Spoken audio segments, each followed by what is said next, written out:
મહેસાણામાં 1.5 વર્ષ પહેલા બનેલો કોઝવે ધોવાયો છે। છઠિયારડા પાલોદર કોઝવે તૂટી પડ્યો। કોઝવેનો 15 ફૂટ જેટલો ભાગ તૂટી પડ્યો છે। માત્ર 1.5 વર્ષમાં કોઝવે તૂટી જતા અનેક સવાલ ઊભા થયા છે। બાંધકામની ગુણવત્તા સામે પણ સવાલ ઉઠી રહ્યા છે। એટલે હાલ કોઝવે તૂટી પડ્યો છે અને તૂટી જવાને કારણે મુશ્કેલી પણ સર્જાઈ રહી છે।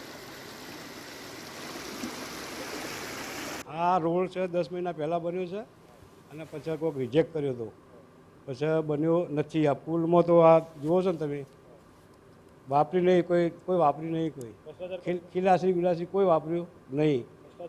ભ્રષ્ટાચાર એક નંબરનો ભ્રષ્ટાચાર જ છે, હેડવાનો રસ્તો નહીં। પબ્લિક મરે એવો રસ્તો, ઢોરે જાનવરે મરે।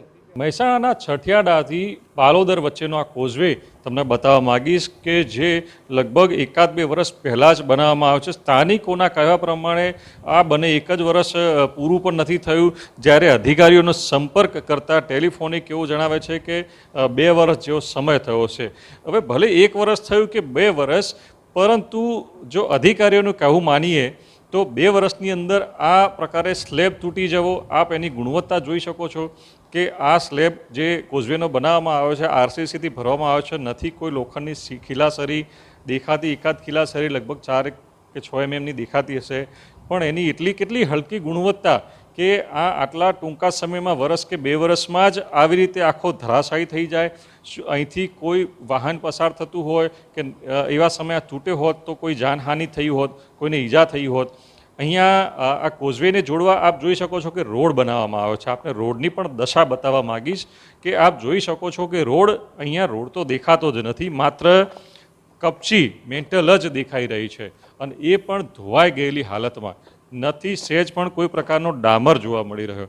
આ બાબતે અધિકારીઓનો ટેલિફોનિક સંપર્ક કર્યો પણ તેઓએ કંઈ પણ કહેવાનું ટાળ્યું હતું। આપને ફરીથી બતાવવા માગીશ કે આપ જોઈ શકો છો કે હું અંદર ઊભો રહું તો લગભગ 2 વેચ જેટલો અંદર ખાડો પડી ગયો છે, મેન્ટલ છૂટા પડી ગયા છે અને આ રોડ છેક સુધી આપણે દ્રશ્યો બતાવવા માગીશ કે રોડ દેખાતો જ નથી, એકલા મેન્ટલ છૂટા પડી ગયેલા જોવા મળી રહ્યા છે। સ્થાનિક સાથે વાત કરીશું।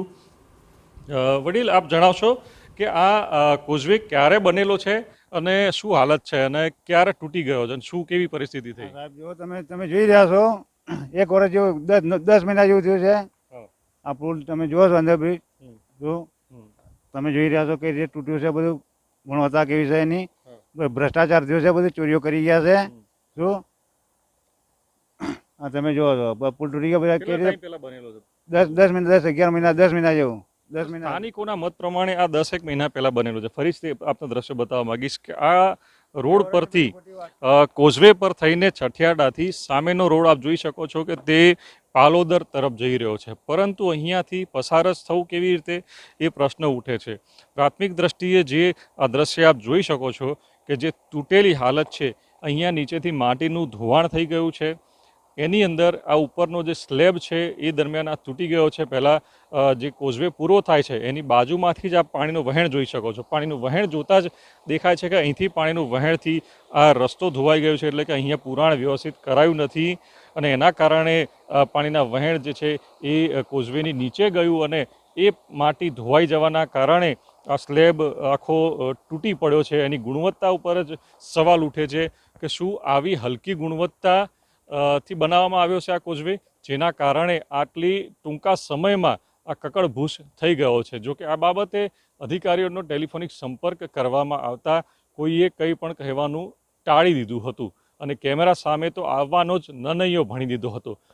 એવું જ કહી દેવામાં આવે છે કે અમે ઇન્ટરવ્યૂ માટે કહી શકીએ એમ કંઈ પણ કહી શકીએ તેમ નથી, અમારી પાસે કોઈ માહિતી નથી। આપ બીજા અધિકારીને પૂછો, આપ બાંધકામ અધિકારીને પૂછો, આપ ફલાણા અધિકારીને પૂછો, પરંતુ કોઈ યોગ્ય જવાબ નથી આવતો। ત્યારે આ બનાવનાર એજન્સી અને એજન્સી પર નજર રાખનાર અધિકારીઓ શું આ બધા જ ભ્રષ્ટાચારમાં સામેલ છે? આ પ્રકારના સવાલો આ કામ ઉપરથી ઉઠી રહ્યા છે। મહેસાણાથી મનીષ મિસ્ત્રી, TV9।